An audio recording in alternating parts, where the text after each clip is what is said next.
भारतीय विधान में जितने संस्कार हैं, हमारे यहाँ कई कई जगह 24 संस्कार भी लिखे हैं, पर प्रमुख 16 संस्कार हैं, जिसमें गर्भाधान है, फिर थोड़े दिन के बाद पुंसवन है, फिर लगभग 6-7वें महीने में सीमंतोन्नयन है, जिसको ट्राइमेस्टर कहते हैं ना। वैदिक संस्कृति में उसको पहले से ही डिफाइन किया। 3rd-4th मंथ में पुंसवन होता है, फिर 6th-7th में सीमंतोन्नयन होता है, फिर जन्म देने के बाद आजकल वो तो कोई करता ही नहीं है, पिता के द्वारा जात कर्म संस्कार होता है। जैसे आप मूर्ति प्रतिष्ठा करते हो ना, एक एक अंग मूर्ति का छूकर उसमें देवता को बिठाते हो, ऐसे ही बालक के शरीर का स्पर्श करके पिता उसमें प्राण की प्रतिष्ठा करता है।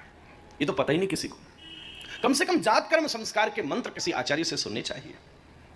और मैं तो कितनी बार एक बात कहता हूं, एक नियम बना लीजिए, पहली बार किसी के भी बच्चे को गोदी में उठाओ तो पहले रामकृष्ण का नाम लो, कृष्ण, जात कर्म संस्कार हो, यही क्रम है। इसी में फिर विवाह है, फिर सन्यास है, अंत में अंत्येष्टि है। जितने 16 संस्कार हैं, उन संस्कारों में कोई संस्कार नहीं बचा जिसके लिए हमारे भीतर एक्साइटमेंट हो। गर्भाधान का भी महत्व खत्म हो गया, किसी को उसका ज्ञान ही नहीं है, और समाज में संकोच ऐसा हो गया कि उस पर कोई संवाद भी नहीं करता। सीमंतोन्नयन तो सुना ही कितने लोगों ने पहली बार होगा। जात कर्म का भी ज्यादा पता ना हो। और यज्ञोपवीत की तो कब से पूर्णाहुति हो गई पता ही नहीं महाराज। जनेऊ तो करना ही बंद हो गया। 3 वर्णों को यज्ञोपवीत का विधान है।